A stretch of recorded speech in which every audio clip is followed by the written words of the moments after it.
Listo, ya está grabando la clase. Vamos a comenzar. La clase anterior, al final, comenzamos el tema de pruebas directas. Aquí están sus pantallas. O sea, dijimos una introduccióncita a esta, lo que era demostrar, por qué demostrar, qué dificultades tenía, algunos cuidados que hay que tener.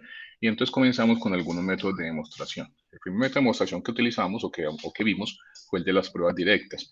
Y las pruebas directas, tal como lo dice el enunciado, tienen la finalidad de pasar directamente de la condición, hipótesis o, sí, digámoslo así, como condición, hipótesis, pasar a la conclusión.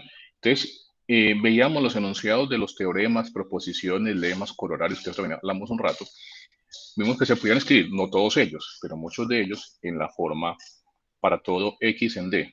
Si p de x, entonces q de x. O sea, en la forma de un enunciado cuantificado con condición o condicionado. Enunciado cuantificado con cuantificador universal y con condición por la presencia de este si p de x, entonces q.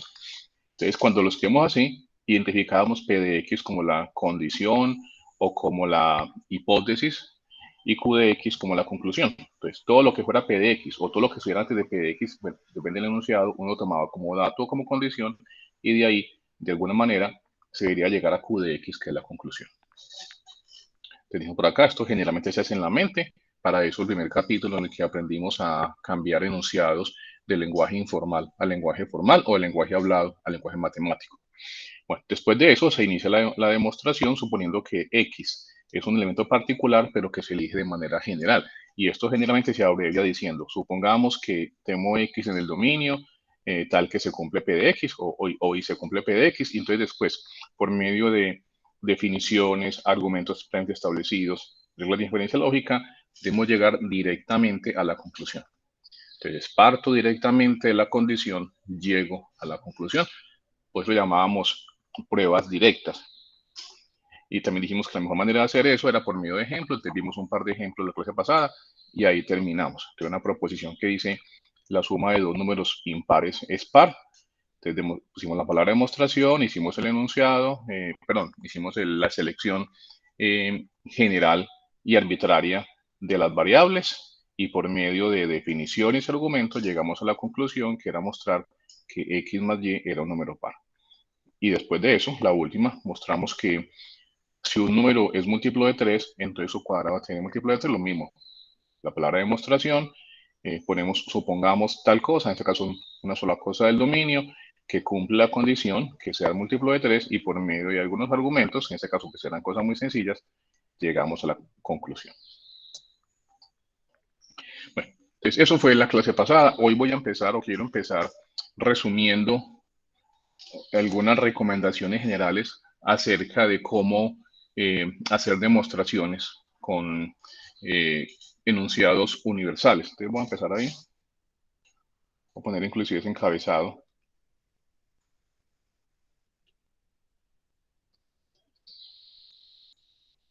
De recomendaciones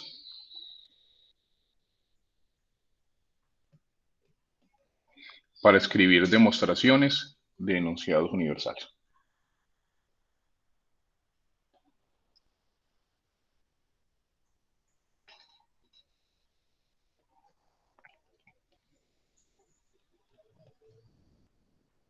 Bueno, por cierto, antes de escribir esto, digo algo que no dije la clase pasada. En los ejemplos que hice y en la manera como explicamos lo que era una prueba directa, siempre se partió del hecho de tener un enunciado con cuantificadores universales, con un para todo. Ustedes saben que existen varios cuantificadores universales. En particular existen dos que conocemos nosotros y que trabajamos, que es el cuantificador universal y el cuantificador existencial. Entonces, ¿por qué estamos hablando de los cuantificadores universales y no hemos dicho nada de los existenciales? En realidad, los existenciales vamos a hacerlo en un ejemplo más adelante, pero a la vez también les quiero decir que sería suficiente, si uno quisiera, solamente hablar de los universales, porque ustedes saben que uno siempre puede pasar de un cuantificador existencial a uno universal. Bueno, espero que lo sepan, eso es parte del primer examen. Simplemente uno puede pasar de un existencial a un universal negando. Entonces, si uno niega el enunciado, pasaría del existencial al universal o viceversa. De hecho, la teoría que uno está construyendo acá para cuantificadores universales podría ser extendida de manera similar para cuantificadores existenciales, o sea, del universal al existencial. Pero bueno, eso lo miremos en un ratico también para que, bueno, un ratico no, yo creo que inclusive esta clase no alcanzamos. Si no es esta, la siguiente, que es cuando veamos el método de la contradicción. No, cuando veamos contraejemplos, creo que sí, entonces alcanzamos a hacerlo. Bueno, tres recomendaciones para escribir demostraciones de enunciados universales. Primero,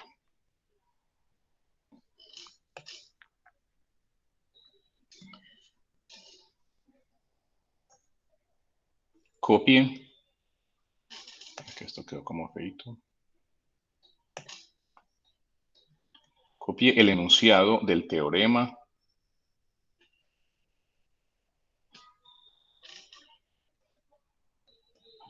lema, eh, proposición, aquí voy a poner las palabras que alguna vez hablamos en la clase pasada,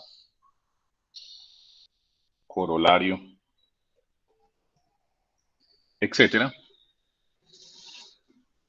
que demostrará.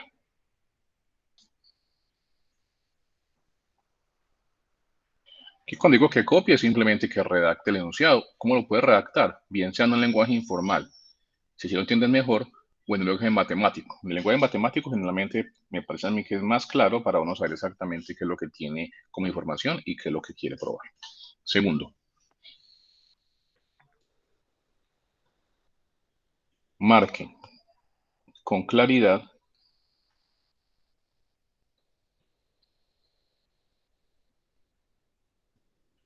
el comienzo de la prueba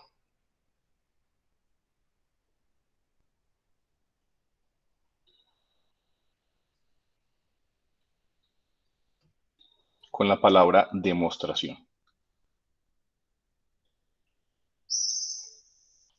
Y aquí voy a poner también que lo haga en un renglón aparte. Es para evitar que todo quede demasiado apretado. Tercero,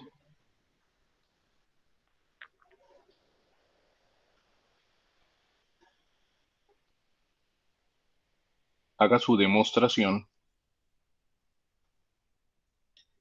autocontenida.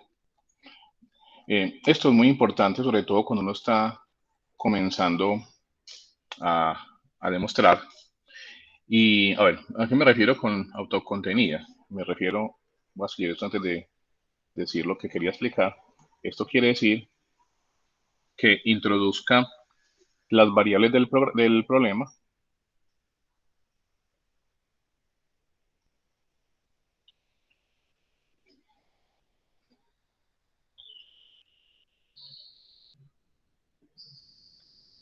y explique su significado.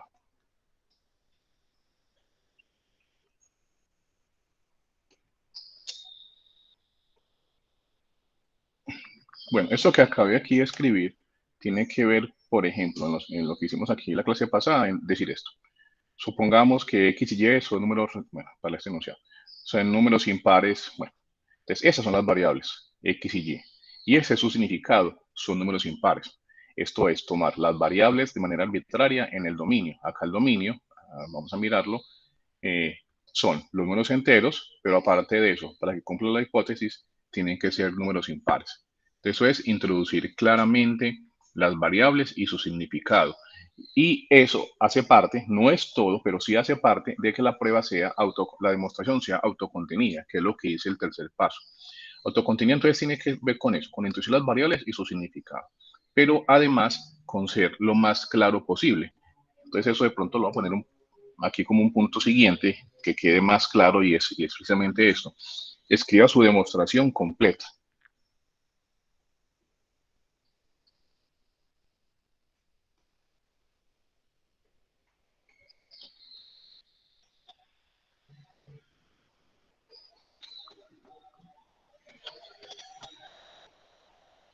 Y con oraciones gramaticales completas o correctas. Bueno, y lo que esto quiere decir, nuevamente aplicado a los ejemplos que ya vimos, es que traten de redactar la demostración, y eso es lo que les voy a decir ahorita, de manera que cualquier lector sea capaz de entender lo que ustedes están haciendo, que se sepa qué pasa con las variables, por qué con las variables se pasa alguna conclusión, o sea, qué definición se está usando. Todas esas cosas hay que escribirlas lo mejor posible. Cuando uno, bueno, ustedes de pronto todavía no se han enfrentado a eso, pues seguramente se van a enfrentar más adelante a algunos textos. Bueno, algunos de ustedes ya lo han hecho seguramente, pero otros no. Entonces van a enfrentar algunos textos donde ustedes van a mirar un teorema, un lema, una proposición, ahí se los enuncian y le ponen prueba, y lo que hacen es poner como unas 4 o 5 frases que resumen lo que puede ser la prueba. Eso ocurre en muchos casos en los textos de matemáticas. Bueno, y les toca hacerlo así porque el objetivo del texto es introducir una teoría y no ser exhaustivos en la demostración, como para ahorrar espacio o para dejar alguna cosa a la interpretación del lector, o porque supone que el lector es una persona que ya está avanzada en el conocimiento de las matemáticas, entonces que a partir de las poquitas cosas que ellos dicen en las demostraciones, uno es capaz de completarlas. Entonces eso es totalmente válido en matemáticas, es muy normal. En los artículos, por ejemplo, eso también es muy común, como en los artículos uno tiene la limitación del espacio, me refiero a los artículos de las revistas científicas, uno tiene limitación del espacio, porque uno le dice, no, su artículo puede tener máximo 20 páginas, perdón, o 25, 30, más de 30 es difícil. Entonces lo que tiene que hacer es la demostración, es ponerla lo más corta posible, pero que ojalá el que lo lea lo entienda. Entonces eso ocurre mucho. Pero en este curso, ustedes que están comenzando o que van a comenzar a demostrar, la idea es que sigan estas recomendaciones y que sus pruebas sean lo más completas posibles. O sea, es mejor pecar por exceso y no por defecto. Que, que si no explica además, pues no hay ningún problema, desde que no diga mentiras. Pero si uno no explica lo suficiente, es posible que en el camino cometa errores.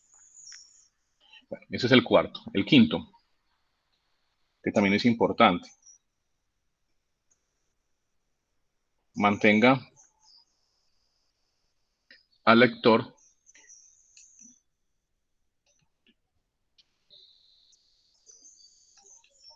informado acerca del estado de cada enunciado. A esta de pronto no se entiende muy bien así como está escrita, entonces voy a poner lo siguiente. O sea, que es mantener el lector informado acerca de cada enunciado. De pronto en las pruebas que hemos hecho no se alcanza a entender bien, pero nosotros que vamos a hacer, sí voy a tratar como de hacer énfasis en esto. Y eso se refiere a evitar poner enunciados o frases que el lector no sepa qué pasa con ellas. Es decir, no poner frases sin decir que es algo que ustedes conocen, o sea, que uno conoce, que uno va a suponer o que uno va a probar. O sea, poner una frase y decir con esto qué es lo que uno pretende. Es algo conocido, entonces lo va a usar. Como cuando uno dice, por definición tal cosa, entonces uno ya sabe cuando uno lo lee que esa afirmación que sigue después es como fruto de una definición. O también, y es lo que también vamos a hacer mucho con las pruebas, uno a veces pone, supongamos tal y tal cosa, queremos demostrar que pasa esto. Entonces uno ya sabe que lo que sigue después del queremos demostrar es algo que uno no conoce todavía, sino que va a tratar de demostrar posteriormente. Entonces, que no lo va a usar como información. Entonces, eso es mantener al lector informado acerca del estado de cada enunciado. Entonces, es como decir, ese enunciado lo va a suponer,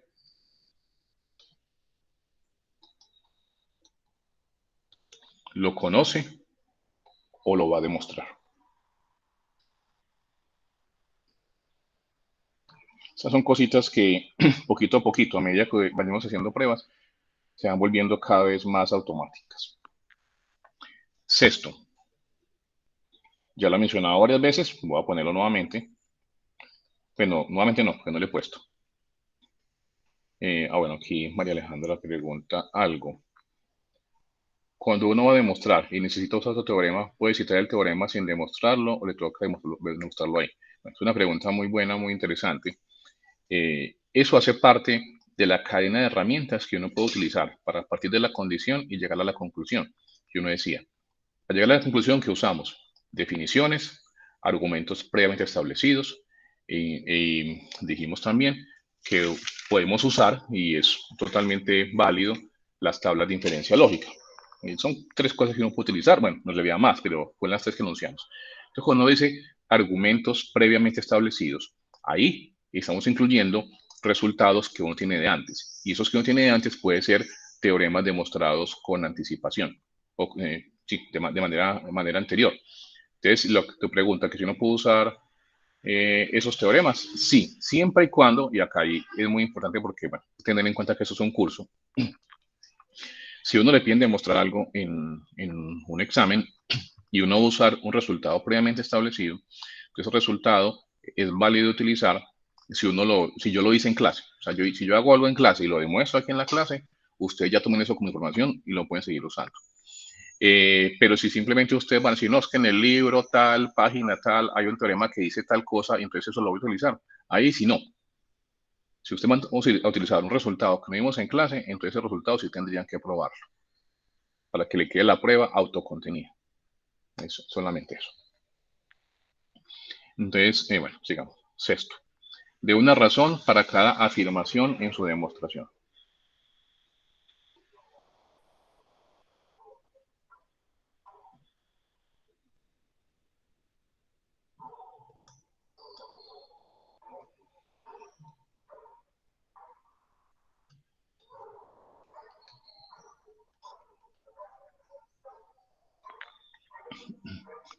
Séptimo, incluya las palabras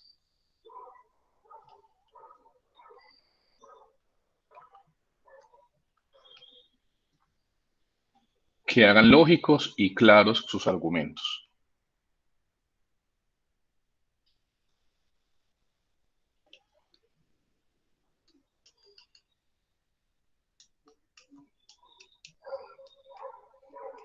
Aquí me refiero principalmente como a conectivos, como son, por ejemplo, entonces,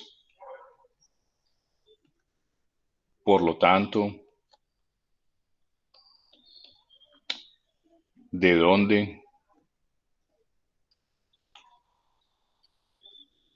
mm, sea, así. Bueno, muchas palabritas, esos conectivos lógicos son muy importantes como para uno encadenar las ideas de la demostración y no dejar líneas sueltas, o sea, que uno no sepa una línea que tiene que ver con la siguiente. Octavo, esto es más de orden y de presentación, y es precisamente presente ecuaciones y desigualdades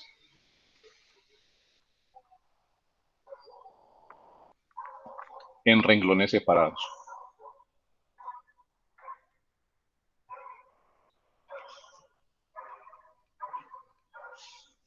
Y eso simplemente es para facilitar la lectura.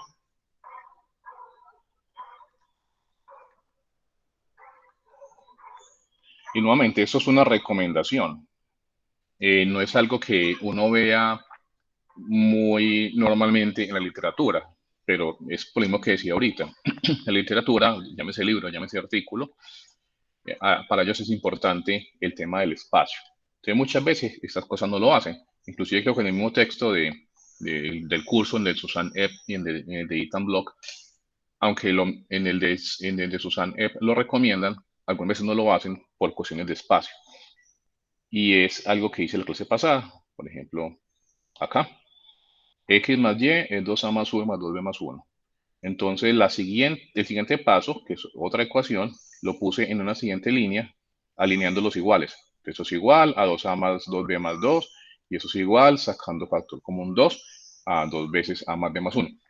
Entonces, esta organización, línea a línea, facilita la lectura.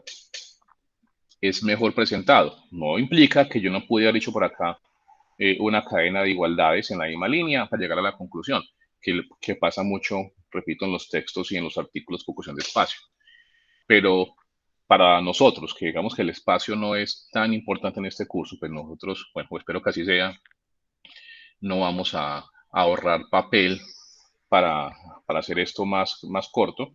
Entonces vamos a tratar de utilizar siempre esta recomendación de poner en renglones diferentes o seguidos las desigualdades o ecuaciones que vamos generando a partir de otras que ya tengamos establecidas. Seguramente en algún momento yo no lo voy a hacer también, pues también por costumbre, pero voy a intentar hacerlo.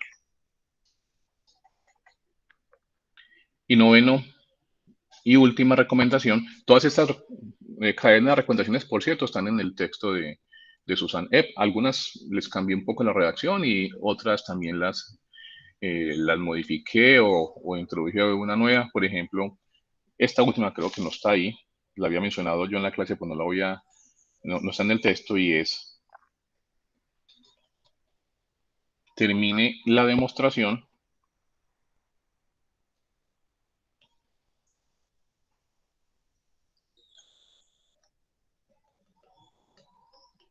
con el símbolo de ese cuadradito que puede ser vacío o puede ser lleno. Eso es a gusto de cada uno de ustedes. En realidad, eso es muy arbitrario. Yo casi siempre lo pongo lleno, pero en algunos textos lo ponen vacío, en artículos lo ponen vacío. Bueno, eso no es tan importante. Lo importante es que ese cuadrito denota el final de la demostración. Entonces, tiene la demostración con el símbolo para indicar que terminó.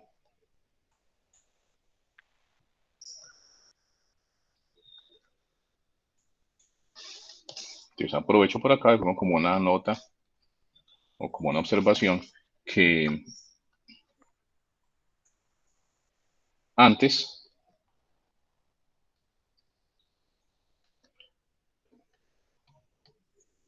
se acostumbraba terminar las pruebas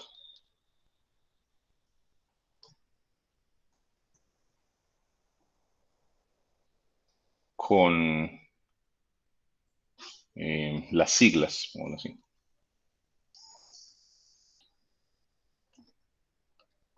QED. O sea, en vez de poner un cuadrado vacío o lleno, se ponía QED, que son la abreviación o las siglas de la locución latina quad erat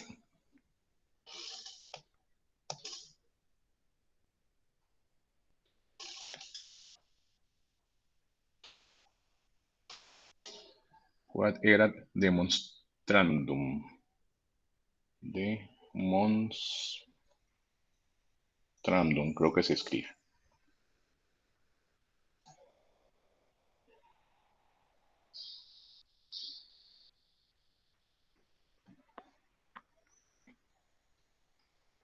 ¿Qué significa? Lo que se quería demostrar.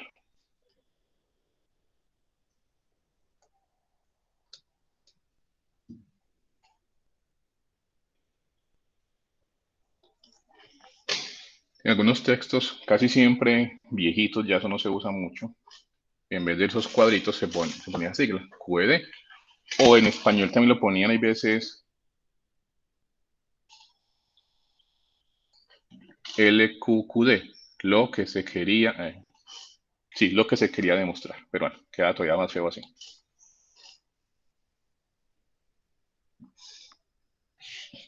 Entonces, hay 9 recomendaciones que es muy bueno que ustedes tengan siempre en cuenta a la hora de hacer sus demostraciones. Y yo voy a tratar de seguirlas lo más cercano posible cuando yo escriba alguna demostración. Bueno, después de esto, solamente quiero recalcarles algunos errores comunes que se presentan. Yo varios de estos ya los he mencionado a medida que hablamos, pero también para que les queden sus notas se los voy a escribir. Primero,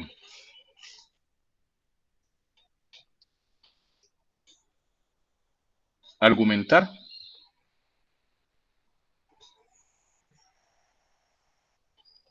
a partir de ejemplos particulares.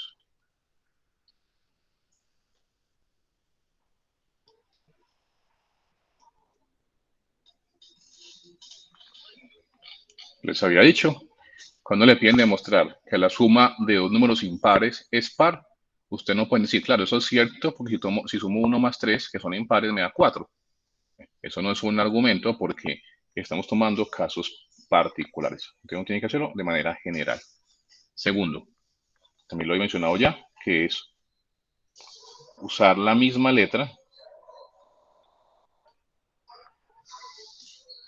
para significar dos cosas diferentes o para denotar dos cosas diferentes.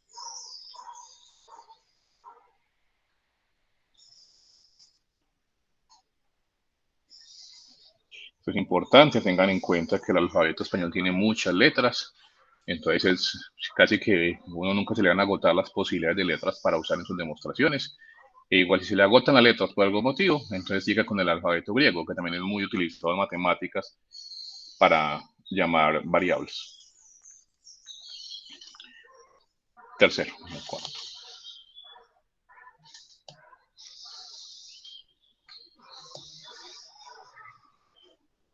Saltar a una conclusión sin dar los detalles adecuados. Saltar a una conclusión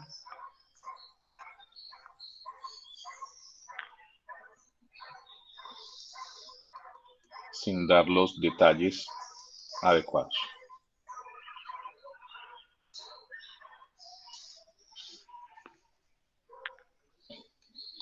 Entonces, esto es importante porque si uno no da los detalles, uno mismo se puede estar engañando. Cuando uno trata de escribir los detalles para explicarle a la otra persona, al lector, el porqué de lo que está uno escribiendo o el porqué de lo que está concluyendo, entonces uno mismo trata de convencerse a sí mismo. Entonces, si uno simplemente salta de una línea a la conclusión sin explicar, porque uno piensa que es cierto, muchas veces se engaña. Entonces es muy bueno poner esos detalles. Cuarto, es algo que espero que no les ocurra, se llama razonamiento circular. Y en este caso vamos a decir que es usar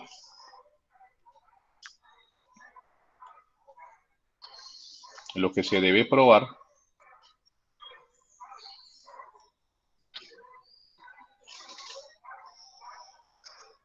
como parte de un argumento. Así de pronto con algún ejemplo de los de acá arriba podemos verlo. Entonces, nuevamente, con este de los números impares y pares. Tenemos dos números, X y Y, que son impares. Y lo que quiero probar es que la suma de ellos es un número par. O sea, quiero probar que X más Y es par. Vean que en este caso uno parte de los datos y al final, casi que la última línea es la conclusión de lo que uno quiere probar.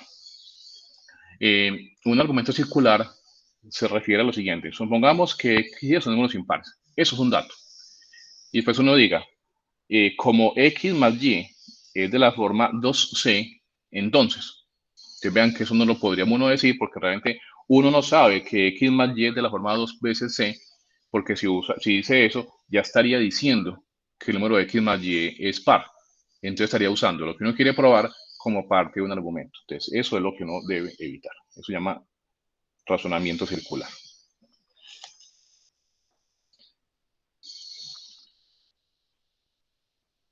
Quinto, es como parecido al anterior, pero un poco más general, es confusión entre lo que se sabe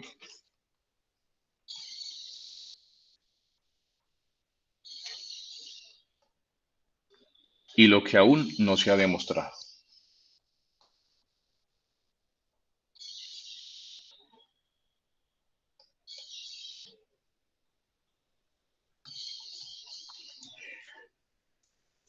Bueno, esto inclusive también me recuerda lo que preguntó María Alejandra ahorita con respecto a usar un teorema anterior para probar otra cosa, que eso es muy común en matemáticas.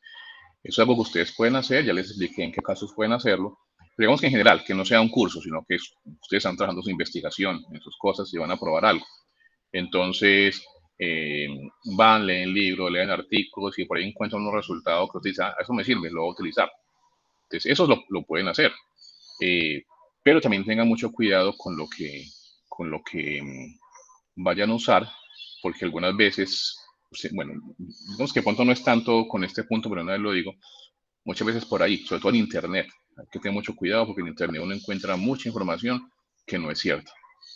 En Internet hay páginas de todos los tipos, ustedes lo saben, y muchas veces algunas de esas páginas no son debidamente cuidadas o debidamente chequeadas y pueden tener resultados que no son ciertos.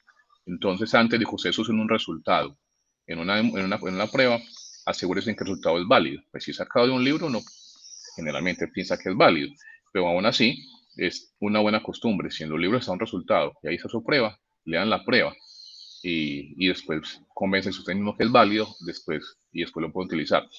Más aún, entonces, si es sacado de una fuente no rigurosa como es Internet, si está simplemente enunciado algo pero no está aprobado, traten de no utilizarlo. Bueno, eso por un lado. Ya con respecto a lo que está aquí escrito, que es un poco diferente, confusión entre lo que se sabe y lo que uno se ha demostrado. Entonces, también tiene que ver un poco con eso, es porque si ustedes usan un resultado de otra parte, pero ustedes no lo han demostrado, no deberían utilizarlo. Sobre todo porque no saben si tienen los argumentos o tienen las hipótesis necesarias para poderlo probar. Entonces, es un uso adecuado a la información. Sexto, es algo más de lenguaje, pero es muy importante. Eh, Pongámoslo de esta manera. Uso indiferente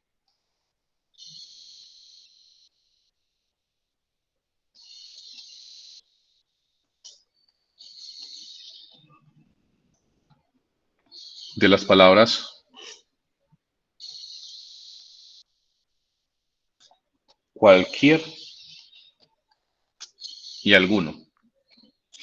Bueno, y a lo que eso se refiere es que esas dos palabras en español uno algunas veces las usa como si fueran las mismas y en realidad no lo son. Y yo creo que ustedes ya lo saben, o espero que así sea, y ya lo hemos hablado. Cuando uno dice alguno y cuando dice cualquier, puede significar cosas diferentes. El cualquier da más eh, da una idea de un para todo. Si uno dice cualquier es porque no importa cuál elija, o sea que para todos es válido.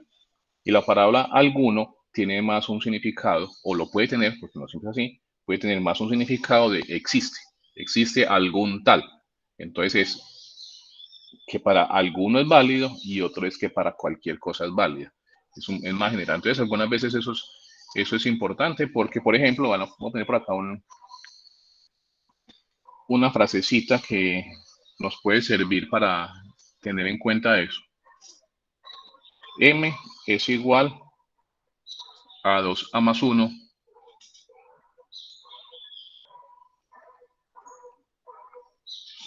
Bueno, voy a más bien a borrar esto acá, voy a poner una rayita para espacio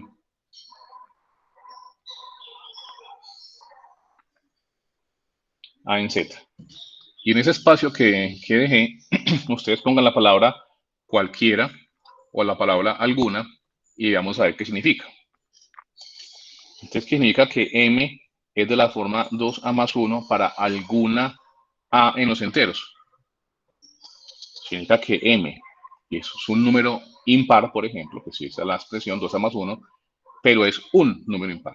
Como es para algún A en los enteros, entonces ya existe un número en los enteros en el que eso pasa, entonces M es un número impar. Pero ¿qué pasa si le pongo la palabra cualquiera? Entonces, M es igual a 2A más 1 para cualquier A en Z. Bueno, ahora les pregunto a ustedes, ¿qué indicaría eso? ¿Qué M es 2A más 1 para cualquier A en Z?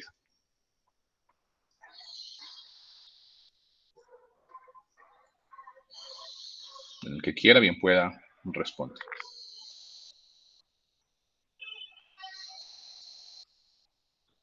Bueno, si no lo saben, se los digo. Sigo que M es igual a 2A más 1 para cualquier A en Z, es que no importa cuál A tome me da un M. O sea, que me estaría diciendo prácticamente que M son todos los números impares. Exacto, ahí lo puso Juan Pablo, todos los impares, que con cualquiera se cumple que M es impar, exactamente, no importa cuál elija. Aquí va para no importa cuál elija, va a ser A en Z. Sí, sí, no importa cuál tome A en Z, M es 2A más 1, entonces diciendo que M serían todos los números impares.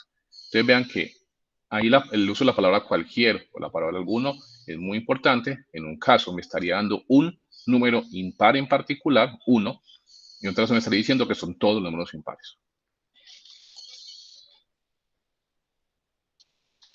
Y finalmente, el mal uso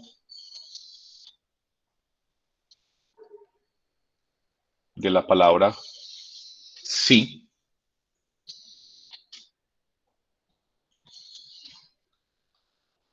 en lugar de la palabra dado. Y ya explico esto.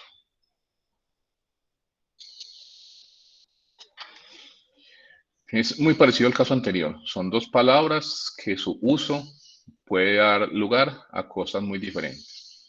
Cuando uno usa la palabra sí, si pasa esto, entonces está dando lugar a que lo que sigue después de la palabra sí es una condición que puede que se tenga o puede que no se tenga. Pero cuando uno dice dado que tal cosa, entonces, cuando uno dice dado que esto, entonces ya está asumiendo que es un dato, que lo conoce. Entonces el sí pone una condición que uno puede tener o no tener, y el dado pone una afirmación que uno ya conoce. Bueno, listo, no les voy a poner más carreta porque creo que hoy me he dedicado a poner mucha carretica de la parte de recomendaciones y de la parte de errores comunes. Pero la idea es más bien seguir con el tema del curso. Entonces, dentro de esta misma sección de pruebas directas, voy a explicar aquí a continuación otro tema que tiene que ver con el bicondicional, que es la estructura sí, solo sí.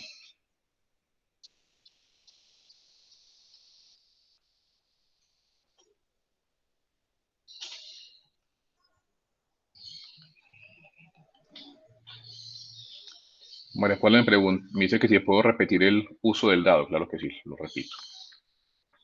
Entonces, la diferencia entre sí y dado es, cuando uno dice sí, generalmente pone una condición. Si X es un número impar, entonces pasa tal cosa. Vean que siempre el condicional, el entonces, está amarrado con un sí al comienzo. Entonces, si pasa algo, entonces.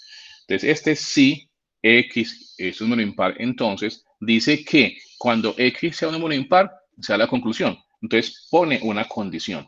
Y una condición puede ser algo que sea válido o no, dependiendo del caso. Pero o sea, es algo que uno no sabe de antemano si eso no es cierto. Por el contrario, la palabra dado es diferente. La palabra dice, dado que X es un número impar, entonces. Entonces, cuando dice dado que X es un número impar, uno está afirmando que ya sabe que X es un número impar. Entonces, en este caso, uno usa una información que uno sabe que es válida, y acá uno usa una información que uno no sabe que es válida, sino que en caso que sea válida sea una conclusión, y en caso que no sea válida puede que no se dé. Entonces, esa es la diferencia. Bueno, entonces, todo eso tiene que ver, todo lo que hemos visto hasta el momento, tiene que ver con el caso particular de un enunciado o de un teorema o proposición o lo que sea, que tiene la forma para todo X en D, si P de X, entonces Q de X. Ya les dije, y son una muy buena parte de los teoremas o resultados pues, de matemáticas, pero hay otros tipos. El otro tipo, por ejemplo, que vamos a ver es el bicondicional. Es cuando tenemos, en lugar de un entonces, tenemos un sí, solo sí. Se ve aquí aparte, es simplemente para mostrarles que en realidad, cuando uno tiene estos casos de un sí, solo sí, tampoco se está alejando de la teoría que ya vio, porque un sí, solo sí, también se puede hacer equivalente a varios entonces, a varias implicaciones. Eso yo creo que lo conocen, pero igual vamos a escribirlo.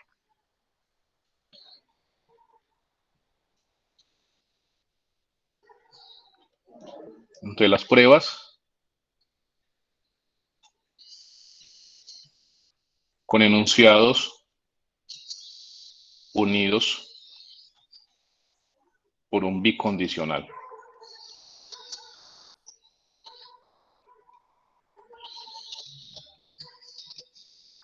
del tipo P si y solo si Q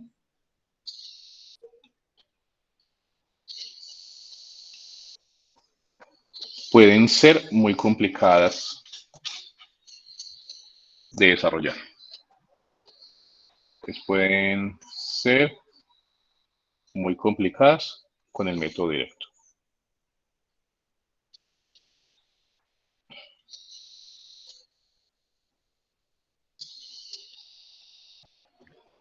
Y cuando digo que pueden ser muy complicadas con el método directo, es básicamente porque la manera como nosotros vemos los métodos directos, uno les decía, copie su enunciado en la forma P de X, entonces Q de X. ¿Por qué? Porque entonces de ahí uno sacaba cuál era el dato o cuál era la condición más bien y después cuál era la conclusión. Pero en un bicondicional, un P sí, solo sí, Q, y no tenemos una condición y una conclusión, sino que tenemos dos casos, que P, si P es condición, Q es conclusión, y si Q es condición, P es conclusión. Entonces, por eso pueden ser enredadas de hacer por el método directo tal como lo vimos antes. Entonces, por ello, la mejor estrategia, y esto ocurre no solamente con el bicondicional, sino con otros casos, la mejor estrategia consiste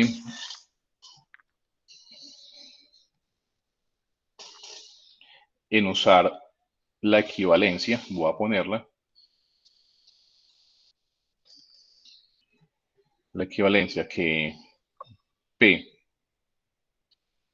si y solo si Q es equivalente a P, entonces Q, y Q, entonces P. Entonces, eso las equivalencias ya lo he mencionado antes en otras secciones. Es muy bueno para uno poder pasar de un enunciado a otro que sea posiblemente más fácil. En este caso que estamos hablando aquí de las pruebas, ustedes vean que un sí solo sí, un enunciado con un sí solo sí, vamos a pasarlo de acuerdo con las equivalencias lógicas a los casos P implica Q y Q implica P. Eso ya lo voy a escribir. Lo que me va a decir es que, bueno, aunque sea un poco más largo, pero puede ser más fácil, hay que probar dos cosas. Hay que probar P implica Q y hay que probar Q implica P. Las dos cosas por aparte. O sea que hay que hacer una prueba directa dos veces. Una, suponiendo que P es condición y llegando a la conclusión Q.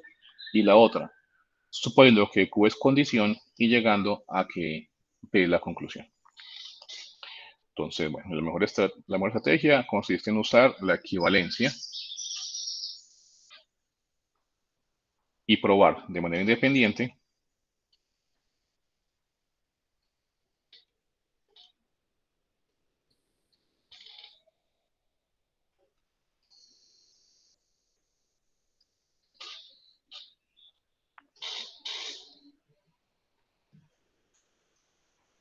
la veracidad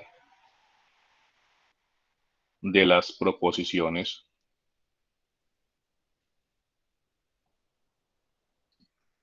P implica Q y Q implica P. Es importante que sean ambas. Bueno, hagamos esto con un ejemplo, que siempre es la mejor manera de estudiar estas cosas. Entonces, ya hemos dicho al comienzo que voy a poner todo como proposiciones porque son enunciados simples, son enunciados básicos y no vale la pena ponerlo como teorema porque la palabra teorema eh, pues, se usa para cosas mucho más elaboradas. Entonces, sea f de los reales en los reales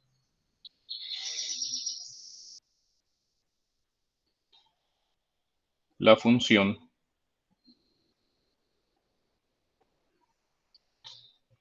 definida por f de x es igual a 2x más 1. Bueno, aquí voy a usar funciones. Realmente nosotros de funciones no hemos hablado acá en el curso. Eso hace parte del capítulo 4. Apenas estamos en el capítulo 2. Pero funciones ustedes las conocen desde el colegio, entonces por eso pues, es posible usarlas aquí para algunos ejemplos en particular. Y también en el curso de matemáticas básicas, ahí con toda seguridad también hablan de funciones. Bueno, entonces sea f de R en R es una función de los reales en los reales definida por 2x más 1. Lo que dice la proposición es que entonces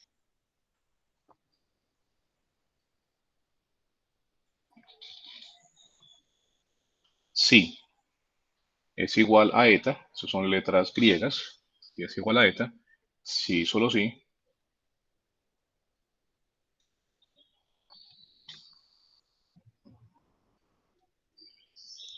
f de si es igual a f de eta. Bueno, ahí estoy usando también letras griegas para lo que dije ahora, que tengan en cuenta que hay muchas letras que uno puede utilizar, no solamente X y Y o A y B, sino que hay bastantes y por eso uno no puede caer en el error de los que mencioné ahorita de nombrar con la misma letra dos cosas diferentes.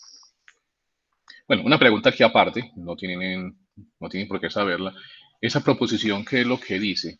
Bueno, ahí está enunciada, pero digamos que esa proposición, ¿qué es lo que me está diciendo acerca de la función f de x igual a 2x más 1? ¿Cuál es la palabra o el nombre matemático de esa conclusión? Que si es igual a eta, si solo si, f de si es igual a f de eta. No sé si lo conocen.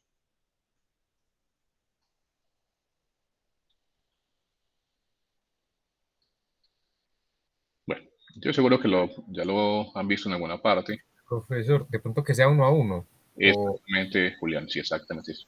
Dice que la función es 1 a 1. Y la función, una función 1 a 1 es esa, la que cumple esa condición, que si es igual a eta, si solo si f de si es igual a f de eta.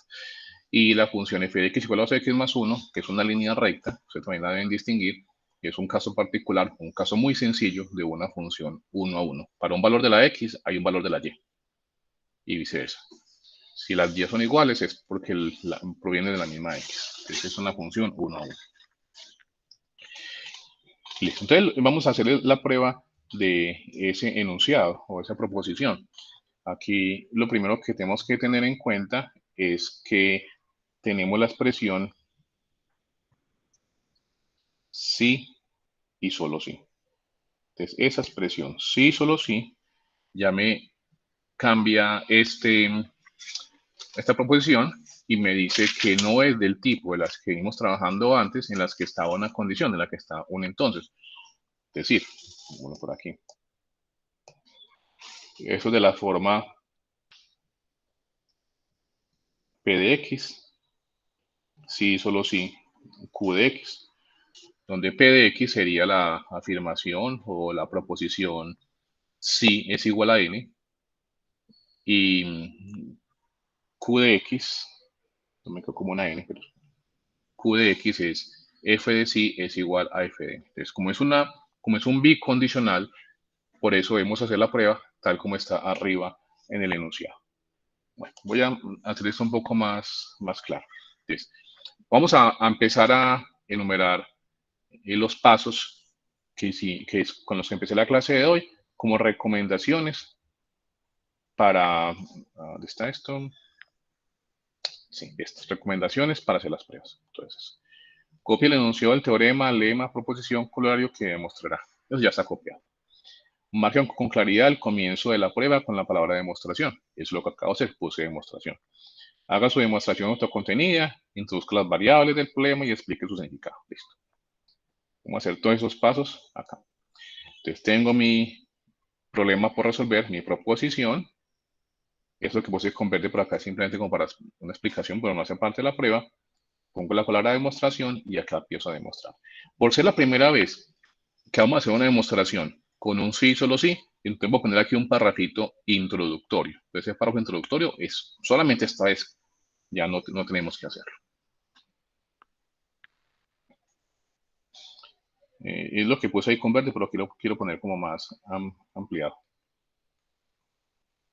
Entonces notemos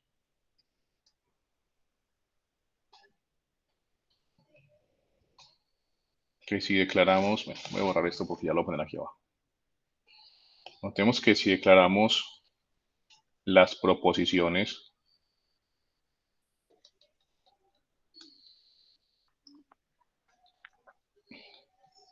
P, que es si igual a eta, y Q, que es f de si igual a f de eta.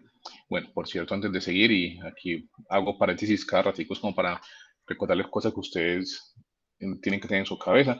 ¿Por qué es esto una proposición? Digamos una proposición simple, cualquiera de esas dos. Recuerden que una proposición simple es aquella que uno puede saber que es falso o que es verdadero, pero no cualquiera de las dos. Entonces, dadas dos letras, dos variables o dos cosas, números, si y eta, uno sabe que esto si igual a eta es o verdad o es mentira, pero no son las dos cosas al mismo tiempo. O sea, dos números no pueden ser al mismo tiempo iguales y diferentes.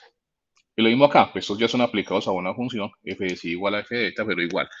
No pueden ser iguales y diferentes al mismo tiempo, o sea, tienen que ser o iguales o diferentes, y por eso son proposiciones lógicas válidas. Entonces, si declaramos las proposiciones P y Q de esa manera,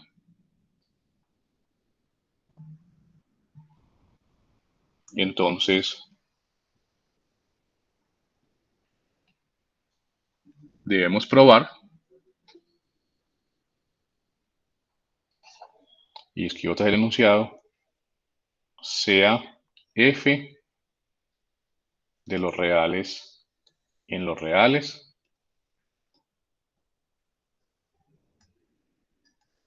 la función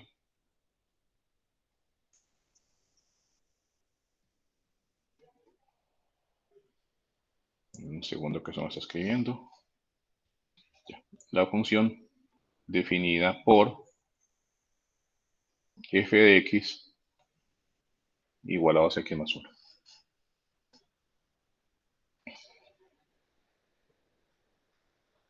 Entonces P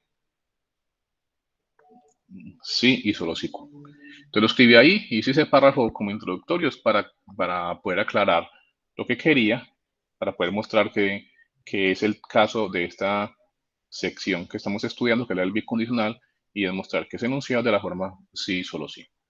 Bueno, entonces ya sabemos que es un sí, solo sí. De acuerdo con la teoría que escribí por acá arribita, este párrafo grande, un sí, solo sí se puede ver como una conjunción de dos implicaciones. P implica Q y Q implica P. Y lo que dice acá es que para probar el sí, solo sí, hay que probar P implica Q aparte y probar Q implica P aparte, mostrar que ambas son válidas. Listo.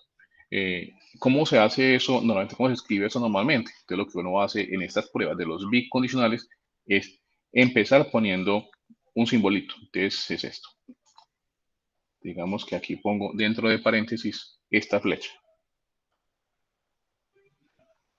Y así se empiezan, o se siguen más bien. Se empieza con la palabra demostración y después se pone este simbolito en las pruebas de los bicondicionales. A ver, lo que voy a hacer aquí es lo siguiente. Esta parte que está con verde es una aclaración, que estoy diciendo con verde, es una aclaración. Eso podría no ir en la prueba. Como he dicho, repito, va en esta prueba porque es la primera vez que lo hago, pero no tiene que hacer eso. Entonces, generalmente ese paso se puede omitir. Entonces, uno pondría la palabra demostración y después pone esta flechita o pone la flecha contraria. Puede poner la otra.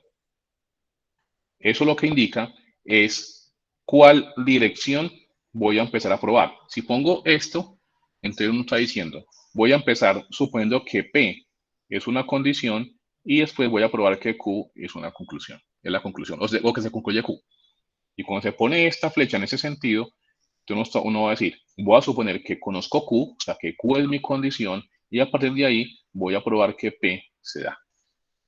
Entonces ahí uno probaría las dos direcciones que pinta. Entonces voy a borrar este de abajo, voy a hacer la de arriba. ¿Con cuál empieza? ¿Con qué dirección empieza? Por por costumbre, yo no sé, o por como uno hace ánimos, la verdad, uno casi siempre empieza con la dirección que sea más fácil. Entonces uno dice, no, creo que es más fácil empezar desde P y llegar hasta Q, entonces empiezo con esa flecha y uno la hace. Y ya después hace la otra. Entonces, generalmente la más fácil, la más cortica es con la que uno empieza, cuando uno tiene más o menos idea de lo que es la prueba. Si no, pues no importa con cuál lo haga. En este caso, vamos a ver que es indiferente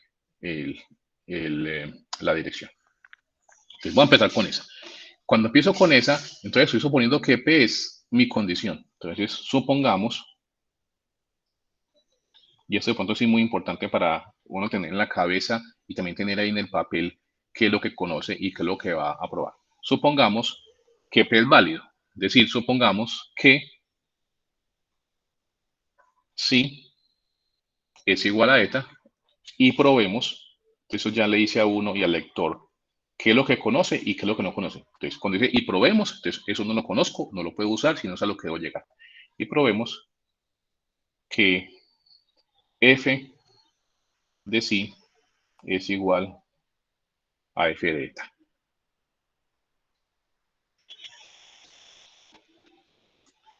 Bueno, para que sea la prueba autocontenida, digamos, teniendo en cuenta que f de x es igual a 2x más 1, eso lo dice el enunciado y lo puedo utilizar.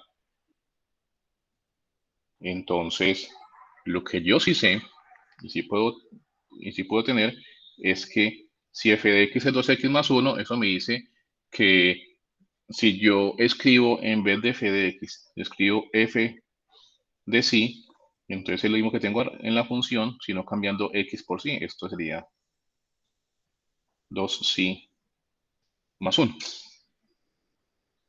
Entonces, f de sí es igual a 2sí más 1. Ahora, siguiente línea, por lo que también decían las recomendaciones, tratemos de escribir ecuaciones en líneas consecutivas. Después, ¿qué es lo que vamos a hacer? Entonces, hasta aquí no he hecho nada, simplemente usé una información que es cuánto vale o cuál es la forma de la función. Pero, ¿qué más conozco yo de información? Es esto, supongamos que sí es igual a n. Como lo estoy suponiendo, entonces ya tengo en mi cabeza que es válido, que P es válido. Entonces, si sí es igual a eta, entonces yo puedo decir, si tengo arriba 2sí más 1, entonces me da igual a tener 2 eta más 1. Y esto es, pues sí, es igual a eta en mi suposición. Y después digo, ¿qué es 2 eta más 1? Teniendo en cuenta la forma de la función, 2 eta más 1 no es nada más que f de eta.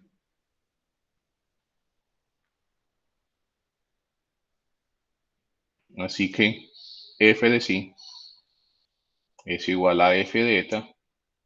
Y eso es lo que queríamos mostrar. Aquí sí, probemos que f de sí es igual a f de eta. Entonces ya probé esa dirección. Ahora, para que la prueba del bicondicional quede completa, debo probar la otra dirección. Entonces, hago eso y en esa dirección, entonces Q es la que va a ser mi dato. Entonces, supongamos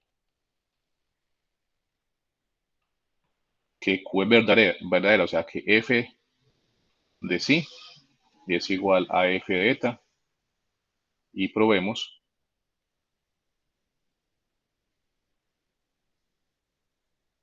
que sí es igual a eta. La prueba es muy similar, casi que es una copia de lo que estaba arriba, por lo siguiente. Entonces, ¿qué es lo que yo conozco? Que f de sí, a ver, voy a ponerlo con palabritas.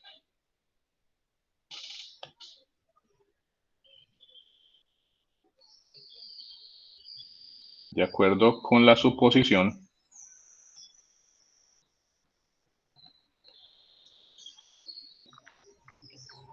tenemos que esta frase que acabo de escribir podría ser obviada, pero digamos que ayuda al lector a entender lo que uno sigue. De acuerdo con la definición, digo, con la suposición, lo que tengo es que f de psi es igual a f de eta. Y si f de psi es igual a f de eta, entonces es porque 2 psi más 1 es igual a 2 eta más 1. Esto que acabo de escribir también es muy importante, es usar correctamente los conectivos lógicos. Yo pude haber usado las palabras, si quiero. Yo pude haber dicho, como f de psi es igual a f de eta, entonces 2 psi más 1 es igual a 2 eta más 1.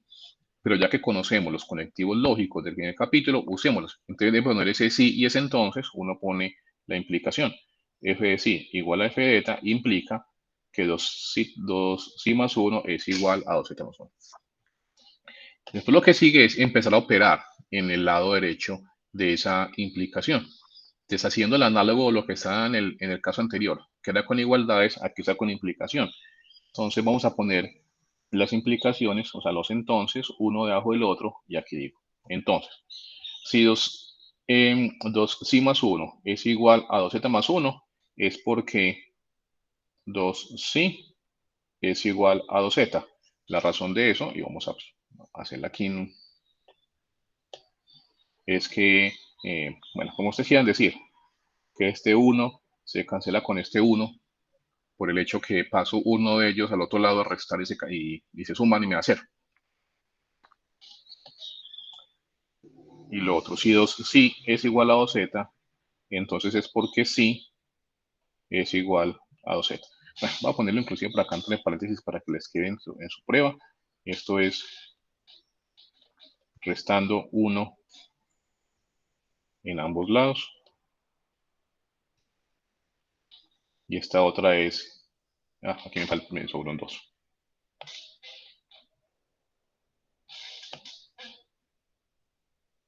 Y esta es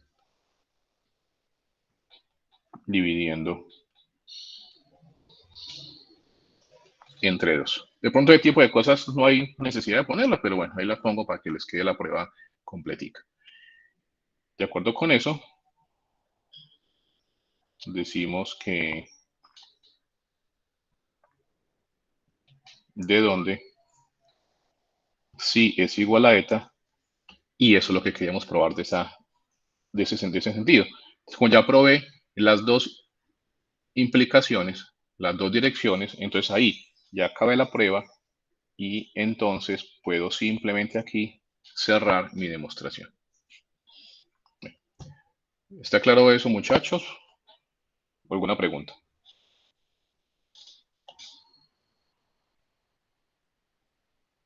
Listo. Si está claro, hagamos otro ejemplo. Bueno, antes del ejemplo, aprovecho acá que ya son las 7:10 casi, veo que hay 19 conectados, la mayor parte del curso, pues faltan muchos de sus compañeros, pero bueno, están conectados los que generalmente se conectan. Entonces les digo que de acuerdo con la encuesta que la mayoría de ustedes llenó, porque no lo llenaron todos desgraciadamente, el parcial se va a hacer dentro de 8 días, miércoles 17 de noviembre a las 6 p.m. Esa fue la hora a la que la gran mayoría indicó que podían asistir.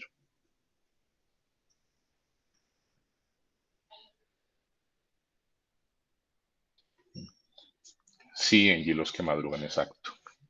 Entonces, miércoles, o sea, entre 8 días a las 6 p.m. va a ser el examen, va a ser el mismo examen para los 3 grupos. Como seguramente hay algunos de ustedes que no van a poner no van a por ese día, pues bueno, igual no el 100% de los que respondió la encuesta dice que puede ese día, sino que es como el 90%. Entonces, algunos no van a poder, simplemente mandan una excusa, la envían al correo mío, en el caso de ustedes, la excusa de por qué ese día a esa hora no pueden, y se les haría un supletorio en una hora diferente. Ustedes ya saben, es oficial, dentro de 8 días, a las 6 de la tarde, el parcial de 6 a 8 de la noche usando Moodle. Bueno, un ejemplo más. Proposición.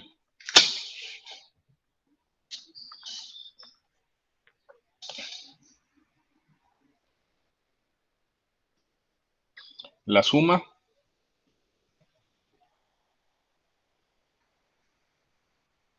del cuadrado de dos números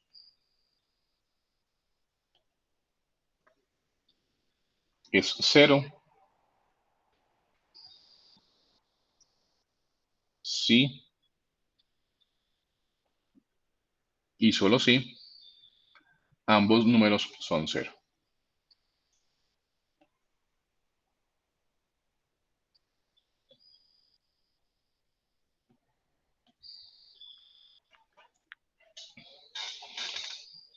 Pongámoslo por acá en símbolos para que los sepamos traducir. Recuerden que esto se puede hacer en aparte o en sus mentes. Sería para todo a binomios reales, porque dice la suma del cuadrado de dos números, cualquiera. Entonces, para todo binomios reales. A cuadrado más b cuadrado es igual a 0 si y solo si a es igual a 0 y b es igual a 0. Eso es lo que diría ese enunciado en símbolos. Entonces, esa traducción en símbolos la pongo ahí por información y de una vez para que vamos como repasando algunas cositas del capítulo anterior que les van a servir para el parcial. Bueno, y también aprovecho y les digo algo. Muy pocos de ustedes me han pedido asesoría. Recuerden, eso lo dije en la primera clase. Cuando no todos están en la primera clase, entonces se los repito. Yo no tengo o no voy a poner un horario particular de asesoría porque sé que muchos no podrían. Entonces, más bien, cada que alguien tenga alguna duda, me puede mandar un correo y cuadramos una reunión corta para atenderlo en algún horario que los dos nos sirva. Vamos a hacerlo así al menos por el momento para ver cómo nos va. Si veo que de pronto no es tan cómodo así, entonces se pone un horario fijo de asesoría. Voy a tratar que el monitor, que eso aún no lo han puesto, no sé por qué, eso lo tendría que haber puesto Juan H. con Humberto. El monitor también debería tener unos horarios, pero yo no los conozco. Listo. Entonces, tengo una proposición, tengo el enunciado, quiero probarlo. Entonces, el primer paso es poner la palabra demostración en una línea independiente, 2 puntos, y empezamos a demostrarla. Como ya sabemos, de acuerdo con el enunciado, tanto en lenguaje informal como en lenguaje formal, que tenemos un sí solo sí o un bicondicional, entonces la prueba debe hacerse en dos partes, una en cada dirección. ¿Qué dirección empezamos? Ya les dije, eso es arbitrario, eso es indiferente. Generalmente uno empieza con la dirección más fácil, pero no importa, pues eso es simplemente como por gustos. En este caso, pues como para variar, voy a empezar con esta otra dirección, que en este caso en particular también es la más fácil.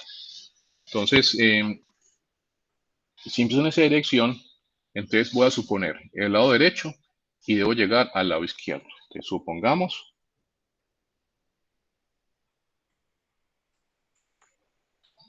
que A es igual a 0 y que B es igual a 0 y mostremos o demostremos que A al cuadrado más B cuadrado es igual a 0. En realidad ahí no hay prácticamente nada por hacer, porque A al cuadrado más B cuadrado es igual a 0 cuadrado más 0 cuadrado, pues A es igual a 0 y B es igual a 0. Y 0 cuadrado más 0 cuadrado, pues esto está ni vale la pena ponerlo, pero pongámoslo, es 0 más 0 y 0 más 0 vale 0, de donde A al cuadrado más B cuadrado es igual a 0 y eso es lo que se quería probar. Entonces, esa dirección no es más que eso. La otra dirección. Te supongo lo que está en la derecha y llego a lo que está a la izquierda. Entonces, supongamos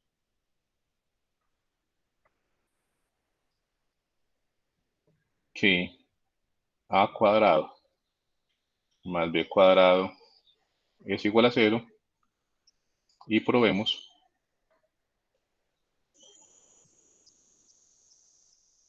que A es igual a 0 y B es igual a 0.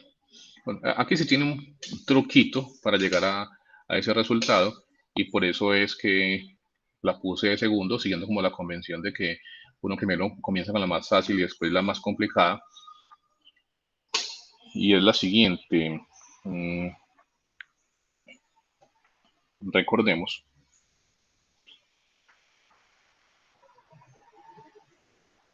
que x al cuadrado siempre es mayor o igual que 0 para todo x y no reales. O sea, ahí lo que estoy diciendo es que el cuadrado de todo número real siempre es mayor o igual que 0. Y además, inclusive no pongamos el además, porque también puede ser una conclusión.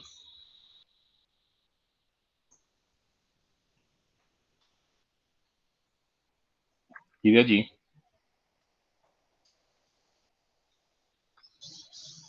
también tenemos que x al cuadrado es menor o igual que x al cuadrado más y cuadrado para todo x, y en los reales.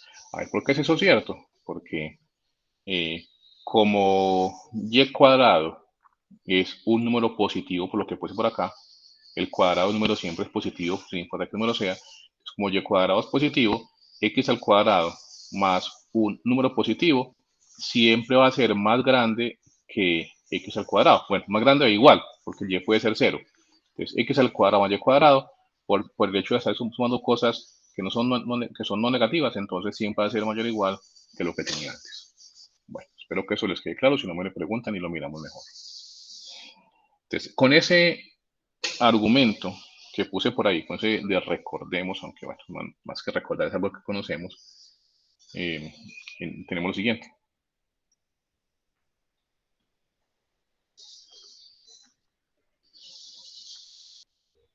A al cuadrado sería menor o igual que a al cuadrado más b cuadrado, por lo que acabo de decir.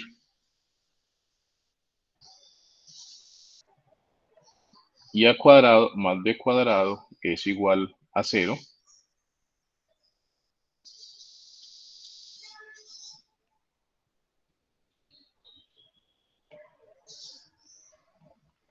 Por la suposición.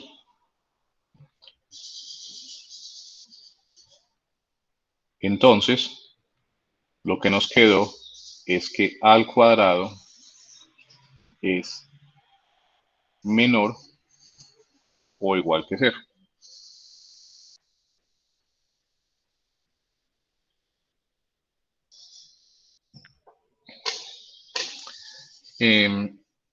A ver, de ahí. Bueno, sí, está bien. Entonces nos quedó que a al cuadrado es menor que 0. ¿Por qué nos quedó que a al cuadrado es menor o igual que 0? Porque tengo que a al cuadrado es menor o igual que a al cuadrado más b cuadrado. Pero a cuadrado más b cuadrado es igual a 0. Entonces, siguiendo la cadena, a al cuadrado es menor o igual que este de acá que es 0.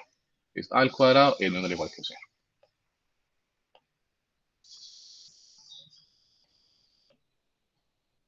Pero sabemos que a al cuadrado, por ser el cuadrado de un número cualquiera, siempre es mayor o igual que 0. Eso estaba inclusive aquí arriba también. Todo número al cuadrado es mayor o igual que 0. Ustedes lo conocen. Así que al cuadrado es menor o igual que 0 y mayor o igual que 0. Ambas cosas. Entonces, ¿cuál es el único número que es a la vez mayor o igual que 0 y menor o igual que 0?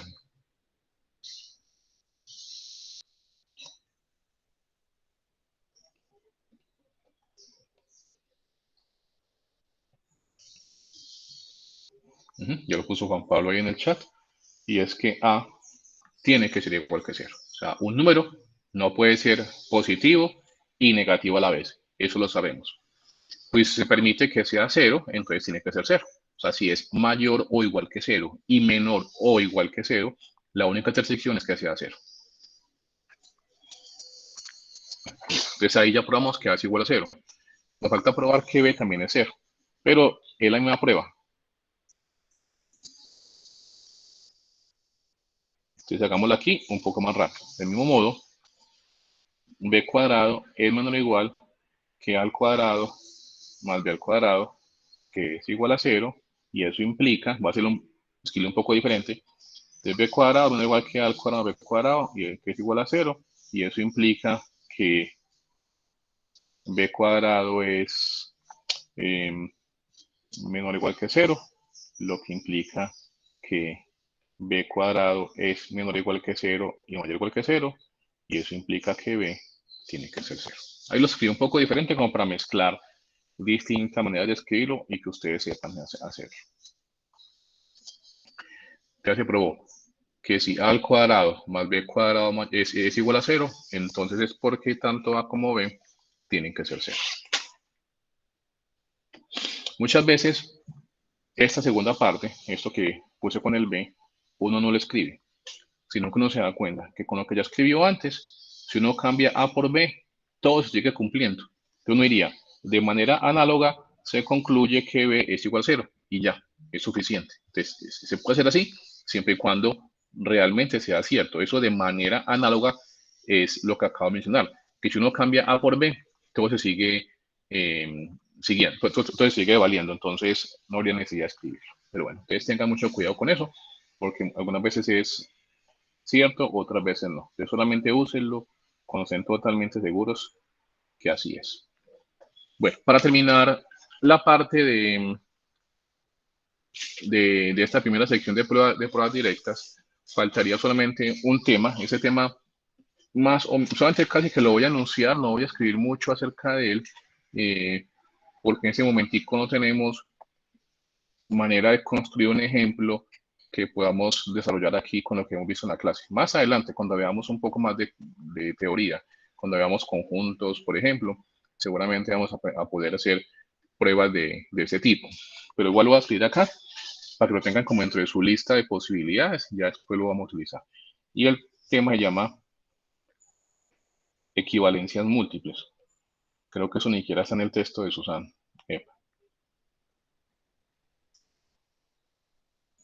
Bueno, aquí lo que quiero mostrar es también otro caso particular. Les dije, cuando comencemos a ver pruebas directas, dijimos que íbamos a resolver problemas de la forma si P de X, entonces Q de X. Y ahí hicimos varios ejemplos. Ahora acabamos de ver el caso de los bicondicionales. Vimos que un bicondicional, que es otro conectivo lógico, no hay necesidad de hacerlo aparte porque simplemente se puede ver como una unión de dos condicionales. Entonces, habría que ser una prueba directa dos veces. Las equivalencias múltiples son otro caso particular que también vamos a ver se puede llevar a simplemente resolver varias equivalencias, perdón, varios condicionales, tantos como sea necesario de acuerdo con el caso. Bueno, voy a escribir esto a continuación.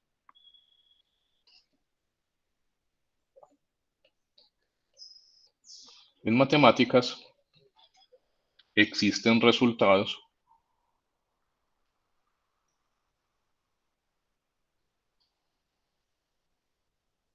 de lo que llamamos equivalencias múltiples,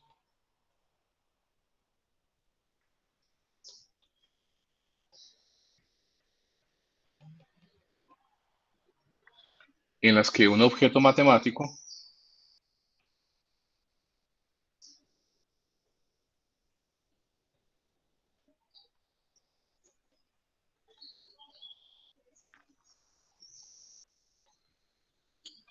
puede ser caracterizado si se verifica alguna propiedad de una lista de datos. En las que un objeto matemático puede ser caracterizado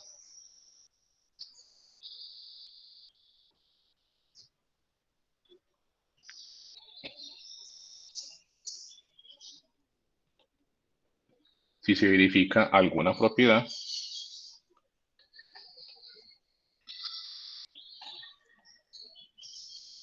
de una lista dada.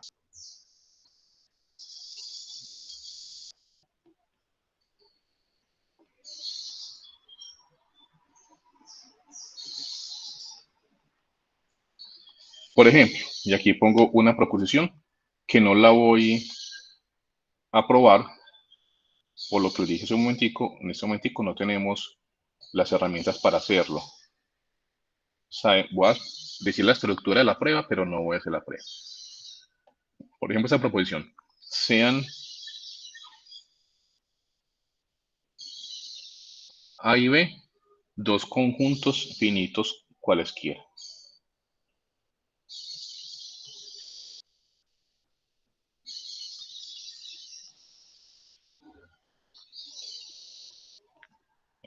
Ya por el enunciado se dan cuenta que estamos hablando de conjuntos.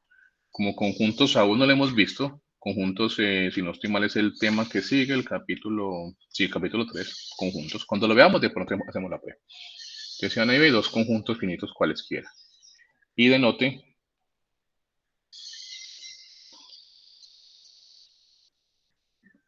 por numeral A y numeral B su cardinal. El cardinal no es más que el número de elementos.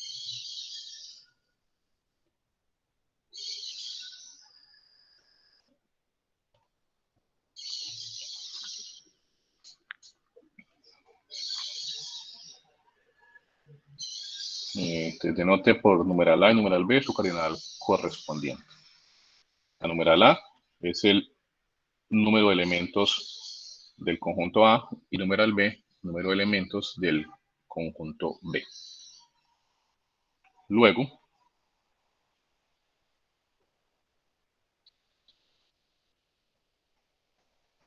las siguientes afirmaciones son equivalentes.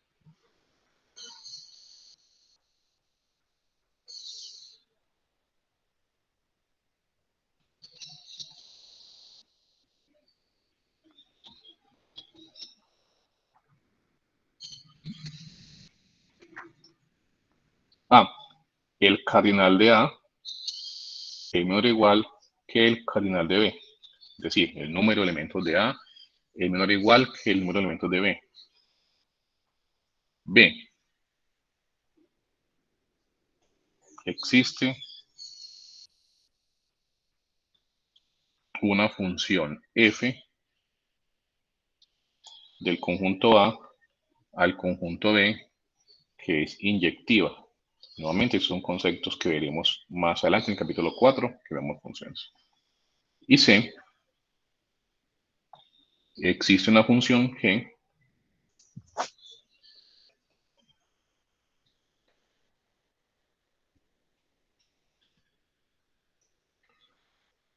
de B en A que es sobreyectiva.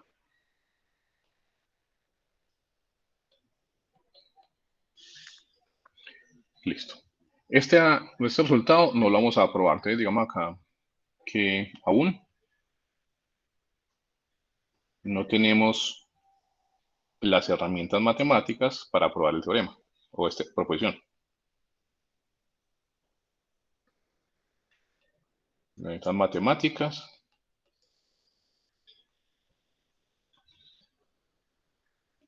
para probar la proposición.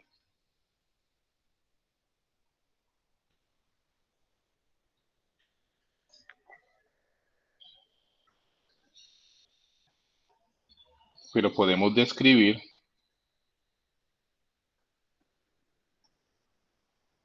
la estrategia. Y es lo siguiente.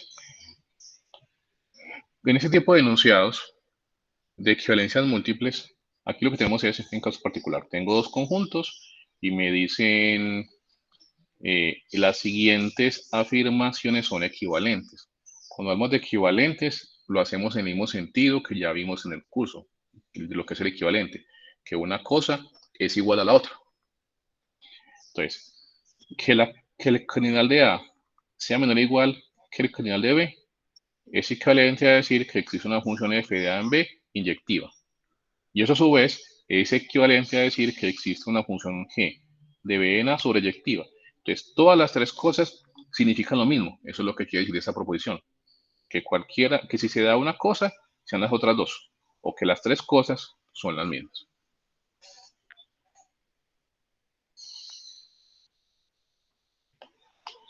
Entonces podemos describir la estrategia. Entonces, debemos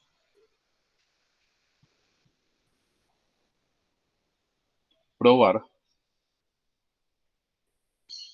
que A, lo que está en A, es equivalente a lo que está en B. Es decir, que A se da si, solo si se da B. B es equivalente con C y C es equivalente con A. O sea, cualquiera de esas tres cosas es equivalente a las otras dos. Entonces, eso es lo que queríamos probar. A, sí, solo si B. B, sí y solo si C. Y C, sí y solo si A. Obviamente, probar todo eso sería muy largo, por lo que ya acabamos de ver. Si yo quiero probar A, sí, solo si B, necesito probar A entonces B y B entonces A. Aquí necesitaría probar B entonces C, C entonces B. Y acá C entonces A entonces C. Habría que probar 6 cosas diferentes para poder probar toda esa proposición. ¿Se puede hacer? Claro que sí, no hay ningún problema. Pero la estrategia de demostración es diferente, es lo siguiente.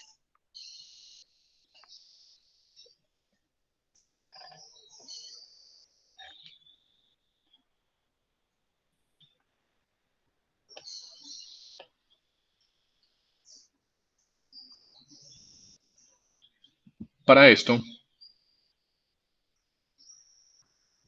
es suficiente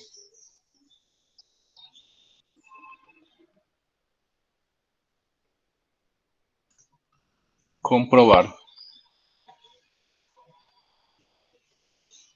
algo como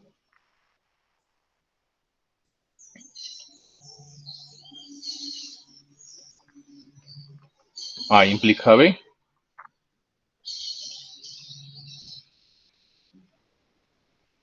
después B implica C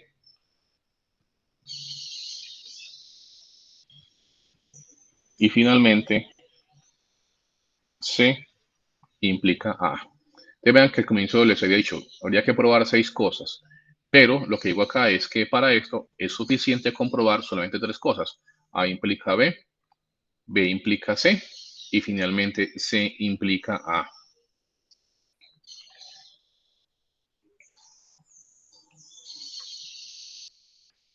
Ya que el resto de implicaciones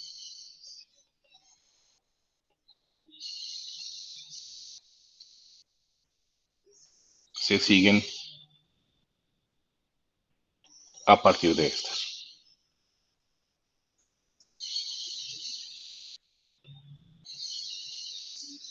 Por ejemplo, entonces, tenemos A implica B, B implica C y C implica A. Entonces, faltaría mirar que, por ejemplo, que A implica C también se cumple. Entonces, A implica C se deduce del hecho que A implica B y que B implica C. Entonces, A implica C se deduce de A implica B y B implica C.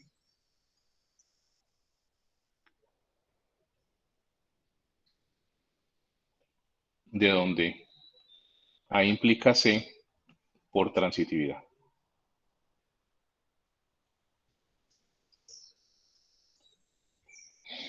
Y así con las demás, pues no voy a copiar todas.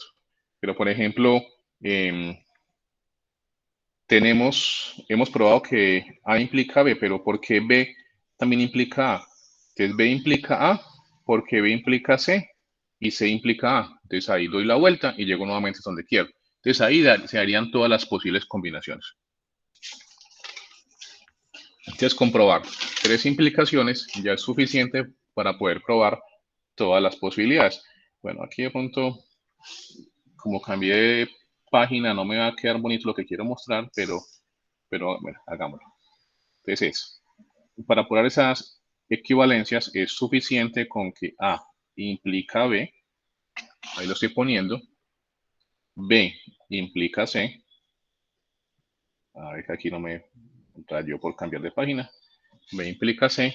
Y después también hacer C implica A.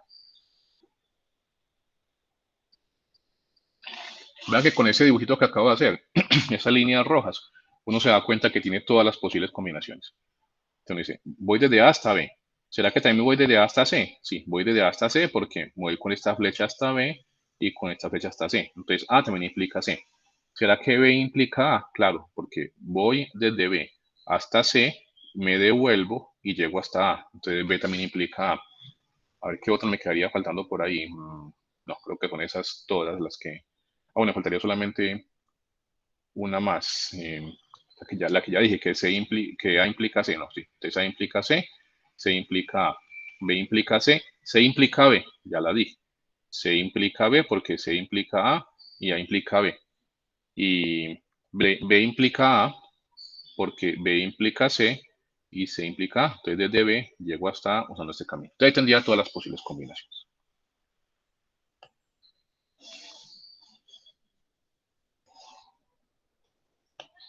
Entonces, esa es la manera como se resuelven las equivalencias múltiples. No lo puedo hacer con un ejemplo en particular por lo que les dije que no tengo las herramientas en este momento para hacerlo.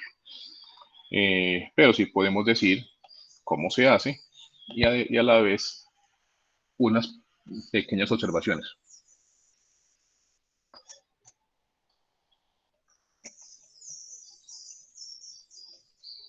Este procedimiento es más simple y rápido que probar A, sí y solo si B, B, sí y solo si C, y C, sí y solo si A, que es lo que uno debería probar. Segundo,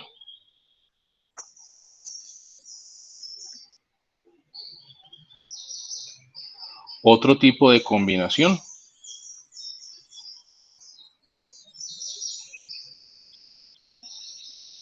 también es posible.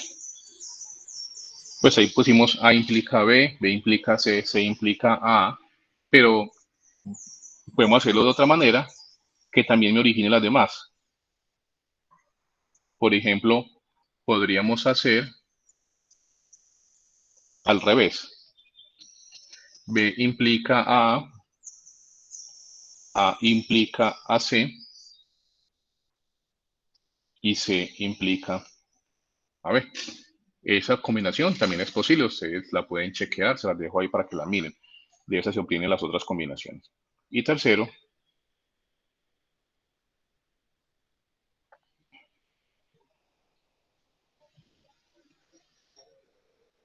también es posible probar otra alternativa, pero esta, aunque es más corta que la original, sigue siendo un poco más larga que las anteriores.